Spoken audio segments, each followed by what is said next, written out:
তো আজকে আমি একটা চিঠি পেয়েছি যে ড্যালাসে শিলা জয়পাতাকা স্বামী গুরু মহারাজ এখন অবস্থান করছেন এবং উনি কিছু ভক্তদের মাধ্যমে আমাদের কাছে খবর পাঠিয়েছেন যে উনি খুব প্রার্থনা করছেন ভগবান জগন্নাথের কাছে, আমাদের জগন্নাথের কাছে, যাতে এই রথযাত্রায় উনি উদ্বোধন করতে এখানে উপস্থিত থাকেন।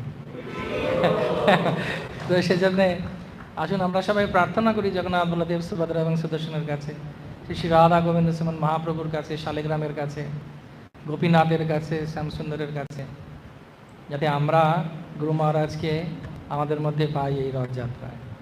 আমি একবার গুরু মহারাজকে জিজ্ঞেস করেছিলাম যে আপনি খুব ভালোবাসেন জগন্নাথকে।